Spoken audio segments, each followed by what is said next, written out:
Hello everyone, welcome to my channel, welcome to my another vlog. তো আজকে আমি good morning বলতে পারছি না কারণ এখন আর মর্নিং নেই। তো এখন বাজে 12:10। তো আমি ঘুম থেকে উঠে কিছুটা এডিটিং বাকি ছিল, তো সেটা কমপ্লিট করলাম। তারপর আমি ভিডিও স্টার্ট করলাম, তার আগেও কিছু কাজ কমপ্লিট করেছি। আমার চা খাওয়া, ব্রেকফাস্ট সব কিছু হয়ে গেছে। তো কালকে যেহেতু জন্মাষ্টমী, তো সেসবের প্রিপারেশনও আছে, তো সেগুলো নিয়ে একটু ডিসকাস করলাম মা বাবার সাথে। তো বাবা, ভাই আর মেসো কালকে চলে এসছে, মানে ভোরবেলা এসছে। আর ভাই আর মেসো সকাল সকাল বেরিয়ে গেছে, মানে ওরা জলপাইগুড়ি চলে গেছে। তো চলো শুরু করি আজকের দিনটা। শুরু অনেকক্ষণ আগের থেকেই হয়েছে, তবে ভিডিও তো আজকে আমার ইচ্ছে আছে গোপালের, মানে আমাদের ঘরে যে গোপাল রয়েছে সেই গোপুর অঙ্গরাগ করব। আমি আমার হেলথ ড্রিঙ্কটা এখন খেয়ে নেব। কালকে সারাদিনে আমি একবারও খাইনি, তো সেই জন্য ভাবলাম আজকে খেয়ে নিই। একটু ছাদে এলাম, এখন বাজে 12:30। প্রচণ্ড মেঘলা করে আছে, বৃষ্টি পড়ছে, আবার এক দু ফোঁটা বৃষ্টিও পড়ছে। তবে ছাদে থাকতে ভালোই লাগছে।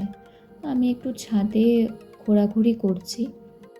রোদ থাকলে তো ছাদে 5 মিনিটও দাঁড়ানো যায় না, সেই জন্য বৃষ্টি যখন পড়ছে তাই একটু ঘুরে নিই।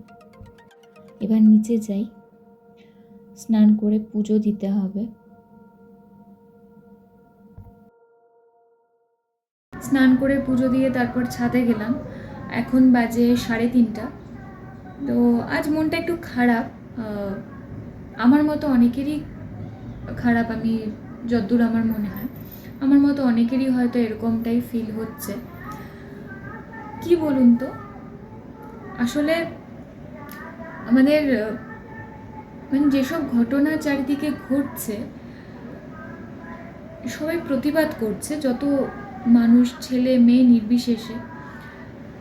শুধু যেই রাজ্যেই ঘটনাটা ঘটেছে পশ্চিমবঙ্গ, শুধু পশ্চিমবঙ্গ নয়, পশ্চিমবঙ্গ তথা আরও অন্যান্য রাজ্য এর প্রতিবাদে নেমেছে।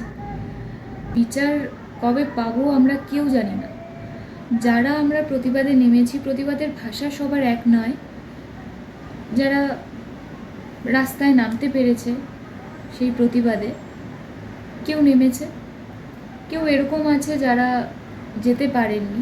তাদের মধ্যে আমি একজন, কারণ আমি যেহেতু অসুস্থ ছিলাম। নিয়ে চলতে হবে যতদিন না আমরা বিচার পাচ্ছি।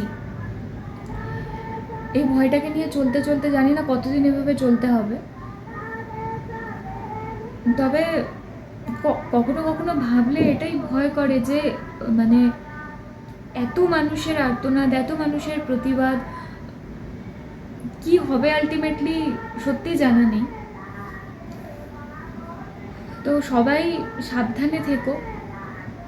আর সম্প্রতি আরেকটা ঘটনা আমি দেখেছিলাম নিউজে, যেটা হলো ঝাড়গ্রামে একটা প্রেগনেন্ট হাতিকে মেরে ফেলেছে সেখানকার মানুষ। তো সত্যি আমি ভেবে পাই না যে মানুষের, মানে মানুষ কোন জায়গায় এসে দাঁড়িয়েছে, কোন পর্যায়ে এসে দাঁড়িয়েছে, যেখানে দাঁড়িয়ে আমরা মানে একটা প্রাণকে হত্যা করতে পারি। শুধু একটা প্রাণ নয়, দুটো প্রাণকে একসাথে হত্যা করতে পারে, তাদের একটুও হাত কাঁপে না। লাঞ্চ করে একটু শুয়েছিলাম আধ ঘন্টার মতো। তো শুয়ে শুয়ে ভাবলাম বোর লাগছে, কিছু একটা করি। তো রাধাকৃষ্ণের মূর্তি ছিল, রাধাকৃষ্ণের মূর্তিটাকে ভাবলাম সাজাই। আমার যে কোনো মূর্তি সাজাতে খুব ভালো লাগে। তো আগে জামা পরিয়ে নিলাম, এরপর জুয়েলারি দিয়ে সাজাবো। ড্রেস পরানো আমার অলমোস্ট কমপ্লিট হয়ে গেছে। ঘরে এলাম, সন্ধে হয়ে গেছে, লাইটগুলো জ্বালাতে হবে। জানলা দিয়ে এটা দেখে খুব ভালো লাগলো। ঠাকুর ঘরের লাইটও জ্বালিয়ে দিলাম।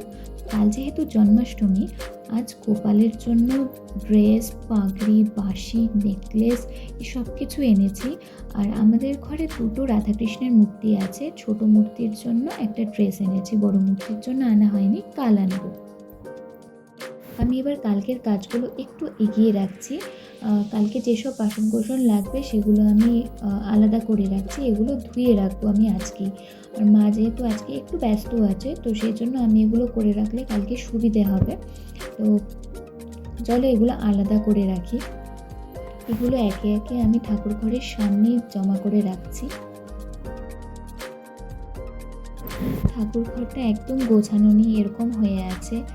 আর এদিকটা তো একটা জিনিস পড়ে আছে, তো এই জায়গাগুলো আমি ঠিক করব।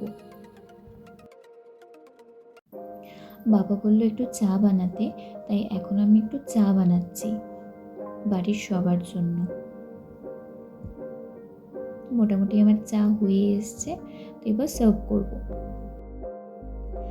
ঠাকুর ঘরের ডান দিকটা আমি পরিষ্কার করেছি, নিচের দিকটা, উপরটা এখনো অব্দি পরিষ্কার করা হয়নি। এখন বাজে 12:30। আমার সব কিছু কাজ কমপ্লিট হয়ে গেছে, কারণ কালকে যেহেতু জন্মাষ্টমী পুজো, তো তার জন্য প্লাস কালকে আমার অফিসও আছে। কালকে আমি ছুটি নিইনি, আমি পরশুদিন ছুটি নেব, কারণ উপোস থাকার পরের দিন প্রচণ্ড টায়ার্ড লাগে। তো আমি সেই জন্য কালকে দিনটা ছুটি নিইনি।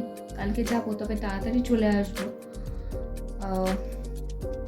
সেই জন্য কালকে সময় পাবো না, তো কিছু কাজ আমি আজকেই এগিয়ে রেখেছি। কালকে ভোরবেলা উঠতে হবে, ভোরবেলা উঠে তারপর ফুলের বাজারে যেতে হবে, এগুলো এনে রাখবো। তারপর অফিস যাবো, অফিস থেকে আসার পথে মিষ্টি এসব কিনে তারপর বাড়ি ফিরবো। তারপর ভোগ বানাতে হবে। তো এবার এত টায়ার্ড লাগছে না, কারণ অনেকটা কাজ করে রেখেছি আজকে, মানে ঠাকুর ঘর পরিষ্কার করা, মুছে রাখা, এসব বাসন কোসন বের করা, সেগুলো ধুয়ে রাখা, এসবও করেছি। তো এবার প্রচণ্ড ঘুম পাচ্ছে, এডিটিংও হয়নি। এবার এডিটিং করে তারপরেই ঘুমোতে হবে, কারণ কালকে সকালে আমি জানি একদম সময় পাবো না, প্লাস সারাদিনেও আমি সময় পাবো না কালকে। তো চলো এবারে গুড নাইট, টাটা।